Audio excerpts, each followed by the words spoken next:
Thank you, Dr. Pollock, for coming onto the show.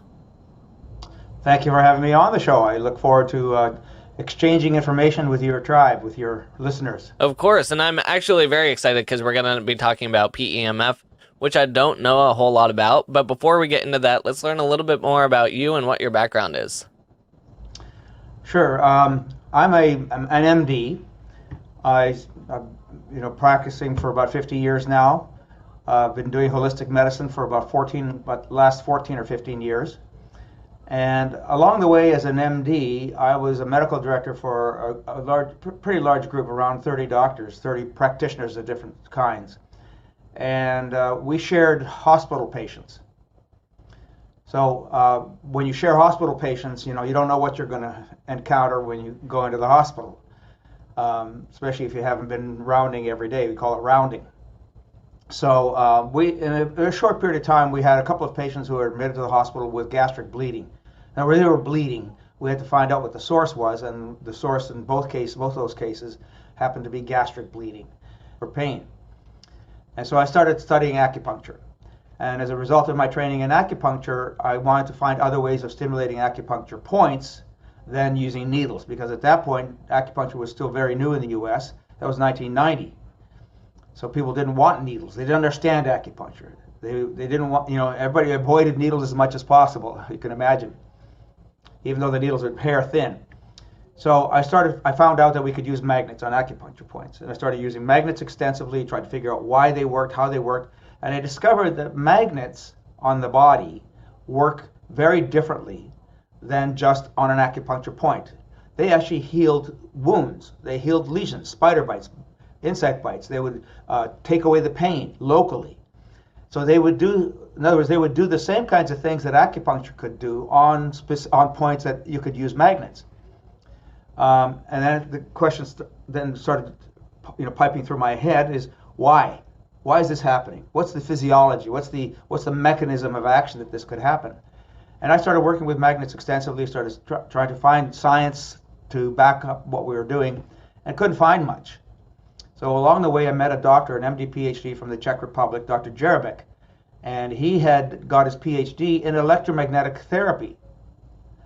And he had translated a lot of the Eastern European literature. So most of the science that we had available to us was actually in obscure journals in the Soviet Union and in Russian, or the Cyrillic language. So in other words, it wasn't available to us. We couldn't read it, we couldn't understand, we couldn't translate it, unless you could read Russian. But he translated all that. And as a result of his translation, he produced a manuscript. It's more technical. It's a much more technical book. So it's written, again, from a PhD perspective on the science of magnetic field therapy. So I then became aware of all the different studies and the science to support it, and I had, hallelujah, hallelujah, hallelujah, we had information. We had science to back up what I was seeing clinically. And that kind of blew the doors open on the house. And I started getting magnetic devices from Eastern Europe, but also from Germany and other places in Europe, and started using them more extensively. So fast forward now, as of today, I've been working with magnetic field therapy for about 30 years, and have found that it does just amazing things. But over the years, you discover the limitations of websites and how much content you could put on a blog or how much content you could put on a page, etc. So that was limiting, and also you had to jump around to different parts of the website to find the information. In other words, you couldn't basically like read a story. So now we have significant scientific basis behind magnetic field therapy. It's not my guess, it's not my experience, it's that too, but now I also had a lot of science behind it. And the problem with the science with magnetic field therapy is medicine doesn't see it, doctors don't see it. There are very few advocates for it that basically have any kind of public positioning. It's not taught in medical schools, so there are no champions. And the science is all over the place. And the biggest problem that people have with magnetic field therapy, or if you go on the internet, you will be completely confused, because there are so many people making so many claims. And their particular machine is the best machine you could possibly have. Don't think about any other machine. Right? But they're not going to tell you the science. They're not going to tell you how that machine compares to another machine and how you use that machine for a particular problem, or are there better machines for a particular problem? So as a medical doctor, if you came to me as a patient, I would say, well, here's what your problem is, here's what your solutions are, and here's what I recommend as the best solution for you. And then, of course, you're going to go back and you're going to do your own research and figure out which of the solutions that I'm recommending to you you're going to apply for yourself. So that's sort of like how I got here. So if you have different sizes of magnets, and people have played with magnets, you get big block magnets, you have little horseshoe magnets, you have the little fridge magnets, you have the flat magnets, you have all kinds of magnets. And the principle to magnetic field therapy is the intensity of the magnetic field. There's a lot of people talking about the frequencies, and I tell people that the people who talk about frequencies and ignore the intensity don't have anything to talk about intensity. All they can talk about is the frequency. But the people who have high intensity don't need frequency anywhere near as much. So frequency is less important than the intensity. And that's based on a law of physics called Faraday's law. So to go back to your question, yes, you can magnetize a needle. It's not going to work as well. What I found, though, is that a magnet on an acupuncture point actually acts like acupuncture. It's been discovered and proven that acupuncture points and meridians are actually a DC current system. So the Chinese call it qi because they didn't have a way to explain charge in the body or charge flows in the body. They couldn't even explain what a nerve conduction. They didn't have the language to be able to explain how a nerve conducts. So they use the word qi. Now, qi, acupuncture may do other things other than qi, because you can treat acupuncture points just by doing hands-on healing with your hands, like qigong, essentially. And qigong is basically introducing the body's bioelectrical activity into the body on an acupuncture point or meridian, and you can move energy that way too. It's very subtle. It's very weak. It's not strong. It's not powerful at all. And it's also unpredictable. Magnetic fields are predictable. You can stimulate acupuncture points with electricity. That's much more predictable in its effects than Qigong is or hands-on healing is. So yes, it's a good idea. And I discovered early on that using magnets on acupuncture points is not the important thing. Because what happens is acupuncture works very indirectly. You stimulate an acupuncture point, right? And then that point is going to increase the energy traffic flowing through the meridian system. In other words, it's like boosting the wattage, right, in something. Boosting the wattage in a lamp. You have a lamp that's got 3 settings to it, right? So it's increasing the current flowing through the lamp, and it gets brighter and brighter and brighter. Well, you could do the same thing with magnets. You could do the same thing with electricity. So it's much stronger than the natural approach. Again, acupuncture has a thousands of year history because those are the only tools we had available. Electroacupuncture is a relatively recent phenomenon. Only the last 20, 30 years have people been using electroacupuncture to get even better results.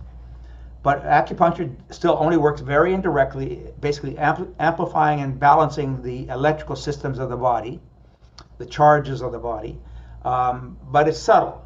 And acupuncture, I discovered early, is it doesn't heal the tissue.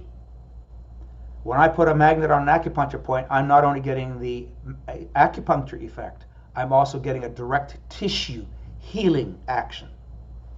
And that's very important. And so that's one of the reasons I kind of left acupuncture behind for the most part. Still use those principles, but use magnetic field therapy because I can do a lot more with it. I can reach into a lung, like I said with COVID, long haul syndrome. I can get a magnetic field and go right into the lung and heal the lung directly. I can heal the brain directly. So I can still do all the things that acupuncture does, or most of the things that acupuncture does, but in addition, I now have the ability to heal the tissue. Okay, so let's describe what a PEMF is, because I'm sure that people don't even know what the term is. The term means pulsed electromagnetic fields. So basically, it's a magnetic field that's pulsing. And so it's basically going in and out. Let's make the distinction right away, right from the get-go, about the difference between EMFs that everybody hears about, 5G and all that, right? And PEMFs. So they both have EMF in the term. EMF is basically what we call open loop. It's broadcast into the environment. The wavelengths go on forever, essentially, right? They're going out completely into the environment. And what they do then in the environment, it's like radio signals. It's like television signals and radar. It just keeps on going into the environment. And that's important because then it depends on the wavelength. So if you have a cell phone, the wavelength is extraordinarily short, which means that the body absorbs it. That's the principle behind microwave ovens. The wavelengths are very, very short. You put something in the oven, whether it's fluid or organic tissue, and the magnetic field, the EMF, basically is absorbed into the tissue and heats it. And so basically, it's damaging the tissue. It's cooking the tissue. So a cell phone is microwaves. That's the problem with cell phones. Microwaves. So if you put a cell phone to your ear and you have a conversation with a cell phone right next to your ear, when you take the cell phone away, you'll see that the ear is bright red. The longer you've had it there, the brighter the redness is going to be. You look at the opposite ear, and it's going to be a bit redder than it was before you started that conversation, but not as red as the one that you were holding the cell phone to. So what were you doing with the cell phone? Why did the ear turn red? You were cooking the tissue. Now it's not as potent as a microwave oven, but you were actually heating the tissue, and that's why the ear turned red. You see this all the time. So that's the distinction between EMFs. PEMFs are designed by virtue of another principle of physics called the right-hand rule. So if you got current flowing through a wire, let's say my thumb is the direction of the wire and the current flowing through the wire, so it's flowing in that direction. Automatically, through a principle of physics, you develop a magnetic field around it. So every time the current pulses, every pulse of the current in that wire produces a magnetic field like that. It's perpendicular to the flow of the current. And it goes out and comes back, and out and comes back. So it's not a wavelength at all. It's not going out, it is going out into the atmosphere, but only going out as far as the strength of the magnetic field is, of that wire, the current flowing through the wire. So it's very safe. Now, when you put it up against the body, that current's going to go through the body like that, but it goes out and collapses back, and out and collapses back. And that magnetic field, as it moves through the body, then uses another principle of physics, as I mentioned, called Faraday's law, which means it's inducing charge in the body. Because the body is basically a battery. It's what I call electrolyte soup. It's not even water. It's electrolyte soup. And because it's got electrolytes in it, electrolytes hold charge. And when you pass a magnetic field through something that's got charge, they interact with each other to amplify the amount of charge even more. And so that's what the magnetic fields are doing then in the body. They pass completely through, they don't stay inside, they don't get used up. The magnetic field ignores the body. If you put a body between a magnetic field and a measurement tool to measure the magnetic field, and you take the body away, there's no difference, zero difference. Because the magnetic field considers the body air. Whether it's muscle or bone or nerves or brain or blood or whatever, it doesn't matter. It's air. But that charge moving through the body, the magnetic field moving through the body, starts all these processes in the body, which then kind of wakes everything up and initiates all kinds of healing processes in the tissues. So that's the difference. So a PEMF is a pulsed electromagnetic field that's specifically designed for health purposes. An EMF is designed for communication purposes. Or in some situations, it's actually designed to kill tissue, to heat it and kill it, like warts or cancers or damaged nerves that you have to destroy the nerve. And you can use high-frequency magnetic fields, i.e. EMFs, to actually destroy that tissue. So that's a very limited application and done on purpose. But for the most part, PEMFs are positive. They're healing. Extraordinarily safe because they don't stay in the body. They just move right on through to this being able to work. So we are basically electrolyte soup. We're basically water electrolyte soup within a shell, a skin shell. or just a big bag of water. And that means you can easily move charge through all that fluid. So the goal with PEMF therapy, my goal with PEMF therapy, is not just to help you with your symptoms. I can give you aspirin or codeine or other drugs to actually numb you and dumb you, as I call it, so you don't feel it. It doesn't heal anything, but you don't feel pain. So you may be very happy with that, but you're not very smart if you're not looking to try to actually remove the cause of the pain or heal the tissue that's causing the problem, right? So the goal is always to heal. And that's what you're trying to do with magnetic field therapy, is to heal as much as you possibly can. So healing is the critical part of this. And then the magnetic fields, by stimulating all these actions in the body, improving circulation, increasing stem cells, increasing ATP, decreasing swelling, stimulating the healing and regeneration of tissue. So all of that is contributed to by all the different actions of the body is induced by the magnetic field moving through the body. So the goal is healing. And then the time that it takes to heal is going to depend on the person. It's going to depend on their age. It's going to depend on the severity of the problem. It's going to depend on the tissue. So for example, corneas heal in 24 hours.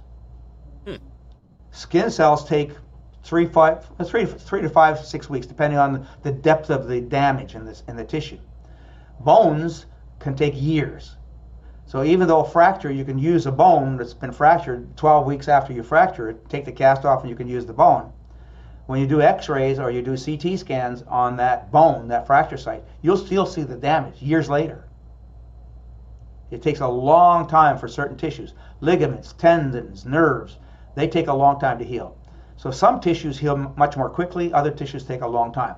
So depending on the problem, depending on how severe it is, the more damage that's been done and the longer the damage has been there, then the longer it takes to heal that tissue. So you have to then combine what I call the dose. And the dose of the magnetic field is the intensity of the magnetic field and the treatment time. And then how often you repeat it. So do you need 5 minutes a day? And there are people who are promoting magnetic field therapy with whole body magnetic systems that are very weak. 1 Gauss. So Gauss is a measure of magnetic field intensity, Gauss. 1 Gauss, and they're saying all you need is 8 minutes. That is total non-physiologic sales crap. Seriously. So if you broke your arm, what's 8 minutes a day going to do for you? Not much. Not much. Right? I'll give you a story. My wife actually broke her toe, little toe, on some lawn furniture. So it was bruised, it was swollen, it was black and blue, it was painful, of course. And so we got her a small magnetic system. All she had to do was put it right on her toe. And she wore it 24/7. So she did this about midday. She wore the magnetic system 24/7, basically continuously. Woke up the next morning, all the swelling is gone, all the bruising is gone, and the pain's gone. But, you know, if it's a fracture, then you have to protect it because you disturb the fracture and it won't heal. So normally in that situation, what we do is put people in a platform shoe, a very flat shoe that you can't bend, and then wrap the foot. Then it's going to take 2 to 6 weeks for that to feel better. Well, she continued the treatment after the next morning. She continued it for another 24 hours, and then walked a mile in tennis shoes. Then continued it for another 24 hours. So basically, like the third day, she walked 3 miles in tennis shoes, and that was it. But she was doing the treatment 24/7. There's another story that's important to understand. And magnetic field therapy was approved by the government, by the FDA, to heal fractures that wouldn't heal. So a small percentage of fractures don't heal. And those are called non-unions. So there's no union of the fracture. Parts don't meet and unite, heal. So those non-unions are disasters. There's no good solutions for them. So what happens is they discovered NYU, New York University, they discovered magnetic field therapy stimulates the fractures to heal. So they got approval from the FDA for these non-union fractures and found that magnetic fields could take a fracture that has not been healed for 7 years and kickstarts the healing process. And in those cases, those people are using the magnetic field therapy for 4 to 12 hours a day. So a fracture that's been there for years hasn't healed, nothing that medicine could do for it, all of a sudden starts to heal, and within 6 months to a year, it's healed. So why? Because the magnetic field is stimulating all kinds of processes, all those different actions that I mentioned, and more in the body are activated by the magnetic field, and then the body uses that energy then to heal itself, to do what it couldn't finish doing. So the time that it takes depends on all those different factors that I mentioned. And generally speaking, the higher the intensity of the magnetic field, and the deeper that you have to work in the body. So the deeper you have to work in the body requires a higher intensity magnetic field. The very superficial body systems that are about 1 Gauss, that they tell you you only need 8 minutes or 10 minutes a day, those systems don't deliver the energy deep enough into the body. What they're basically doing is they're basically working on the acupuncture system, which is a very superficial electrical system in the skin. So if you take a weak magnetic field and you apply it to the skin, you're going to activate the acupuncture system. But you're not doing tissue healing. And so again, my goal as a physician is to try to heal your tissue, heal the cause, make the body whole again, not just make you feel better. Hallelujah. One of the principles of magnetic field therapy is that healthy cells ignore the magnetic fields. So magnetic field therapy, as I said, does acupuncture type processes, stimulates acupuncture systems in the body. So acupuncture basically causes what we call homeostasis, rebalancing. So once the tissues are rebalanced, they don't need you anymore. Right? If they go out of balance again, then you got to stimulate again. So theoretically, we need stimulation every single day. When do you stop aging? When you die? When you die. Right. So you don't age until you don't age until about age 24. So the aging curve is sort of like this. At age 24, you pretty well have plateaued. And from then on, you hope you're basically flat. In other words, you're repairing and breaking down at the same rate. Mm-hmm. About age 40, we begin to notice our creaks and rattles. We begin to. Now, if you were a professional sports player, professional football player, your creaks and rattles are going to happen a lot sooner. The more stress you place on your body, these high-performance athletes, the weekend warriors that are going to go out and climb mountains and fall off cliffs and so on, well, they're putting their bodies at significant risk and they're stressing their bodies a lot. They're going to age much faster.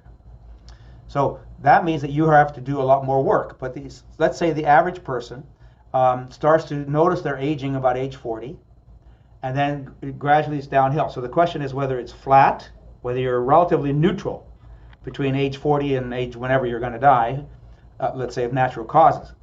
But that is not flat. Nobody's ever flat. It's always a slope. And the question is, how steep is that slope? So what you're doing with magnetic field therapy then is by virtue of waking everything up and stimulating repair processes, then you're repairing stuff that you didn't even know needed repairing.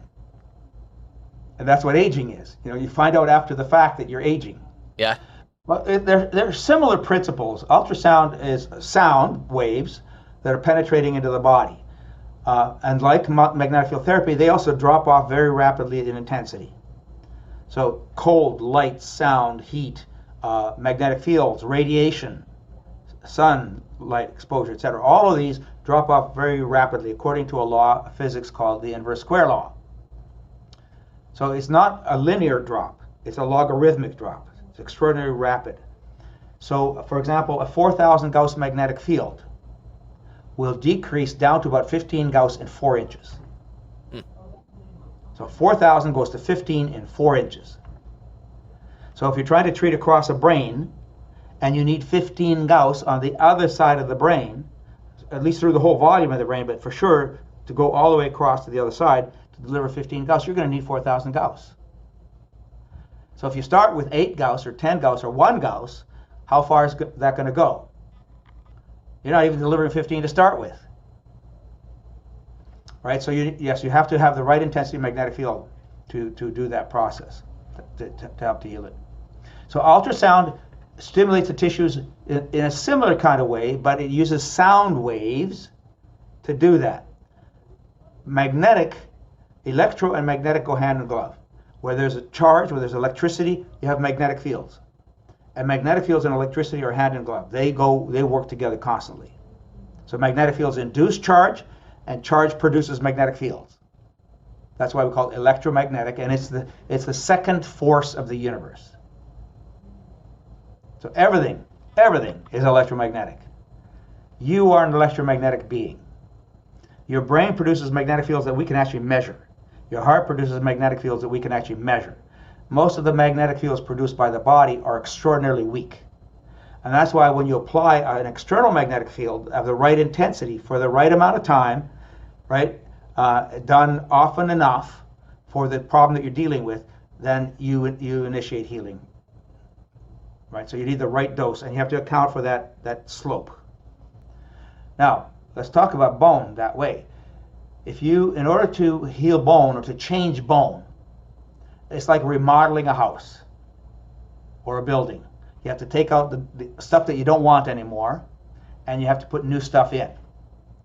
So if you have too much bone, then the body has to take that bone down, has to exchange it, has to turn it over. And in osteoporosis and osteopenia, we call that process osteoblasts and osteoclasts. So osteoclasts break down bone. So they help to remodel the bone, to reshape it, and then you have to regenerate, you have to generate new bone to replace it. And that process is happening continuously. It's not, first I do this and then I do that. It's like they go together. And so whether it can or it can't depends on your body. Depends on the magnetic field that you're using, how often you use it, how long you use it. Now, magnetic field therapy does not raise the dead. Unfortunately. I'm working on it. We can help the near dead, but not the dead. So I don't know. The answer to the question is you'd have to try and find out whether it would remodel it. But I can tell you right now, it's going to take years. Yeah. Because you didn't get here overnight. You've had this, it's been there for a long time.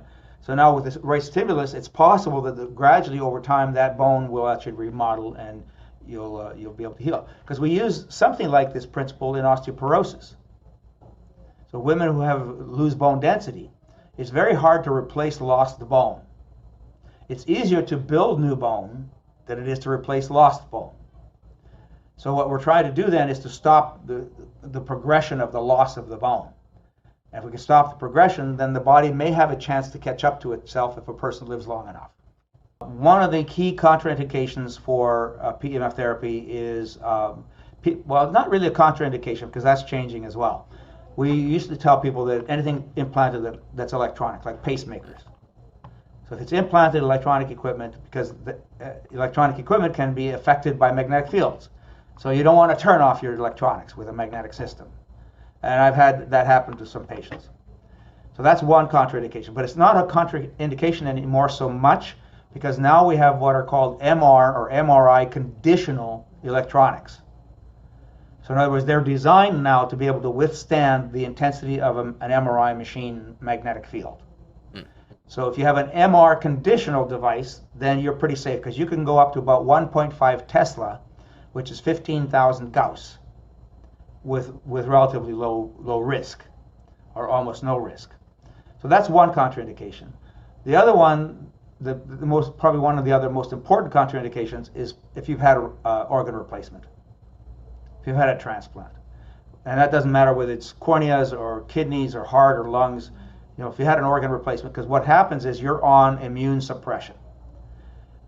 Because usually these organ replacements are from other people or from animals. In that case, the animal and your body or the other person's tissue in your body don't recognize each other and the body starts to fight it. So what we do is everybody goes on immune suppression. And so magnetic fields can stimulate immunity positively, but you're shifting the immunity and you can't predict how it's going to shift. So I usually say, no, not for transplants. The other contraindication that you hear about all the time is pregnancy. And that's not a contraindication. But we can't tell you it's safe because there's no good research to prove that it's safe. And it's still going to be very dependent on the magnetic field system that you're using. So I certainly have lots and lots of people who've used magnetic field therapies through pregnancies without a problem. But they need to understand we don't know what the risks are. We also know that women get pregnant and work around MRI machines. And you're talking about huge intensities. You're talking about 20,000, 40,000 Gauss magnetic fields, and they continue working there. They're not let go or told that they can't do that job. So we know that they're pretty safe even in that setting. So generally speaking, it's probably okay, but you need to know that you have to make a choice. You're going to take that risk or not, depending on the problem that you're treating. Well, again, I could have tons of stories, but I'll give you two that I usually tell people. One is I had a 3-year-old girl who literally cut off the end of her thumb in a door jamb, just past the joint. So in other words, she cut it off just underneath the nail.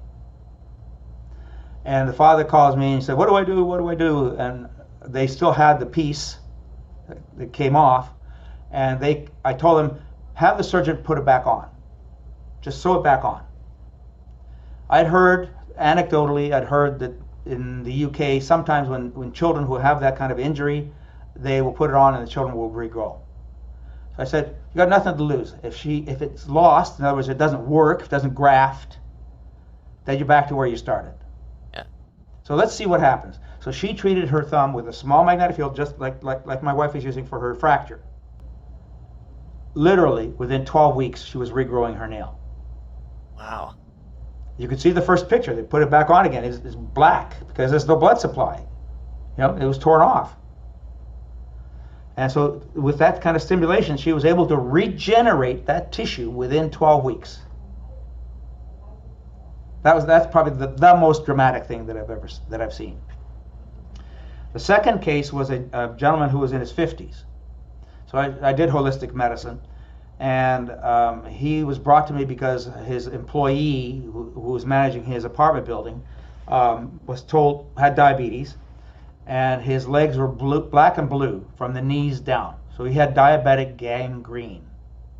He had no blood, had limited blood supply from the knees down. So the surgeons said, well, we don't have any choice. We're going to have to do amputations, both sides, below the knees. So panic, of course, right? So they came in to see me. I didn't want to take him on as a patient because I thought the last thing I need is for these legs to get infected. If they get infected, he'll develop sepsis, shut down his kidneys, and it's lights out. And it'll happen on my watch while I'm trying to do something that the surgeon said, you can't do that, you have to cut off your legs. So we agreed to work together. He agreed to go on a diet. He cut out his drinking, cut out his smoking, went on a bunch of supplements, and started magnetic field therapy intensively. And long story short, 3 months later, he goes back to his surgeon, and the surgeon says, oh, I guess we don't need to amputate. So the first story was an amputation that helped itself. The second story was somebody who didn't need an amputation. That's amazing. And there are plenty of stories. So that's kind of what we can do with magnetic field therapy is we can generate and heal tissue. Let me give you another piece of information that's really important, and many of your listeners may or may not know about this. How many cells do we have in our bodies? A lot. Let's say 100 trillion cells. Let that number sink in. 100 trillion cells. All right? Every single cell has about 2,000 biochemical processes per second. So how much treatment should you be doing? Good question. Well, that's right. That's a good question. So all of those cells, if they're starting to wind down and not doing their jobs adequately, then they need help. So how much treatment do you need? You need as much as you need. You need as much as it's going to take to do the work that you're going to need. And magnetic field therapy by itself is not necessarily going to be finish the job completely. So magnetic field therapy may not finish the job completely because you can't build a house without bricks and mortar. You need the nutrition. You need the nutrients in your body. You need the proper rest. You can't be abusing your body. So you have to have the tools to rebuild. You have to have the nutrients that you need, the supplies that you need to rebuild. You need to have the resources to be able to do the rebuilding. So magnetic field therapy supplies the resources. No, the body supplies the resources. The magnetic field therapy is like adding electricity to a power tool. It's the power that you're bringing to the project. The body is the project. And so you need all of that to be able to heal properly. And again, magnetic field therapy is amazing, but it's not enough by itself. So you have all those cells doing their 2,000 biochemical processes per second. Absolutely fascinating. I'm actually surprised I haven't heard more about PEMFs.